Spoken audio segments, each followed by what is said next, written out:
প্রায় ১৫০ বছরেরও বেশি সময় ধরে পদ্মার তীরে দাঁড়িয়ে আছে একটি লাল ভবন, রাজশাহী কলেজ। বাংলাদেশের তৃতীয় প্রাচীনতম এই কলেজ শুধু একটি প্রতিষ্ঠান নয়, এটি একটি সুবিশাল ইতিহাস, যে ইতিহাসের পেছনে লুকিয়ে আছে রাজাদের ত্যাগ, সরকারের হুমকি আর একটা শহরের অদম্য জেদের গল্প। চলুন সেই গল্পে ফিরে যাই। সাল 1828।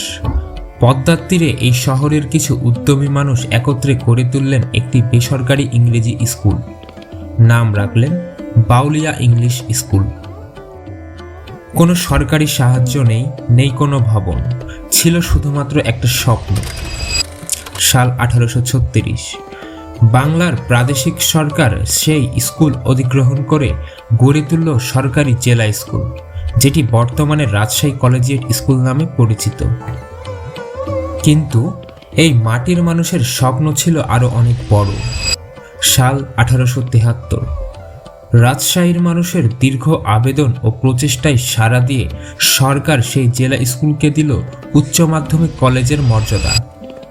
শুরু হলো FA কোর্স। 1 এপ্রিল শুরু হলো প্রথম ক্লাস। ছাত্র সংখ্যা ছিল মাত্র 6 জন।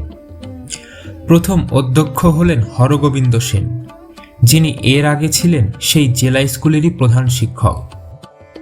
কিন্তু 1875 সালে প্রথম FA পরীক্ষা অনুষ্ঠিত হলেও 6 জন ছাত্রের মধ্যে মাত্র উত্তীর্ণ হল 2 জন।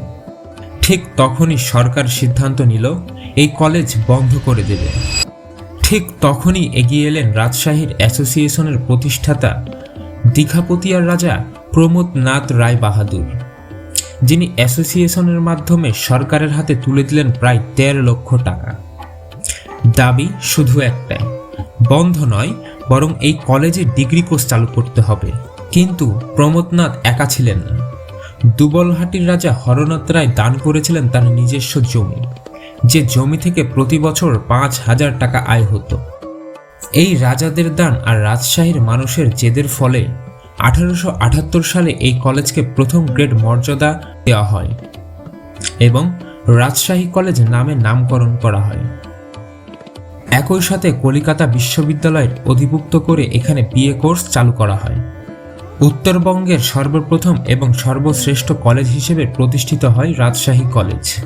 মাত্র 5 বছরের মাথায় 6 থেকে 100 ছাত্রে পরিণত হলো। 1881 সালে চালু হলো প্রথম MA কোর্স এবং 1883 সালে যোগ হয় BL কোর্স। যদিও 1909 সালে কলিকাতা বিশ্ববিদ্যালয়ের নতুন আইনে কলেজ তার চাহিদা মেটাতে না পারলে মাস্টার্স কোর্স ও BL কোর্সের অধিভুক্তি বাতিল করা হয়। এই কলেজে এমন কিছু মানুষের পদচারণ হয়েছিল যাদের নাম ইতিহাস আজও মুছতে পারেনি। 1889 সালে এই কলেজ থেকে FA পরীক্ষায় পাশ করেছিলেন স্যার যদুনাথ সরকার, যিনি পরে মুঘল সাম্রাজ্যের ইতিহাস লিখে গোটা উপমহাদেশকে চমকে দিয়েছিলেন। 1929 সালে ব্রিটিশ সরকার তাকে নাইট উপাধিতে ভূষিত করেন।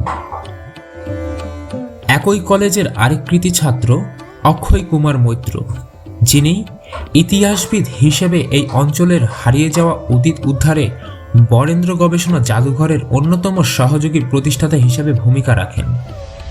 এছাড়াও বিচারপতি রাধা বিনোদ পাল, পরিসংখ্যানবিদ কাজী মোতাহার হোসেন, বিখ্যাত সরোদবাদক রাধিকা মোহন মৈত্র, কবি রজনীকান্ত সেনের মতো প্রতিটি যুগে এই কলেজ দিয়ে গেছে এক একটি আলোকবর্তিকা। প্রতিটি ক্লাসরুমে, প্রতিটি দেয়ালে আজও যেন মিশে আছে তাদের নিঃশ্বাস প্রশ্বাস। আজও এই কলেজের আঙিনায় হাজার হাজার শিক্ষার্থীর স্বপ্ন বুনে চলেছে। কিন্তু যখনই সেই লাল দেয়ালের সামনে দাঁড়াবেন, একটু থামুন। মনে রাখুন, এই যাত্রা শুরু হয়েছিল কেবলমাত্র 6 জন ছাত্র, রাজাদের অবদান আর একটা শহরের অদম্য স্বপ্ন নিয়ে। রাজশাহী কলেজ শুধু একটি প্রতিষ্ঠান নয়, এটা প্রজন্মের পর প্রজন্মের উত্তরাধিকার।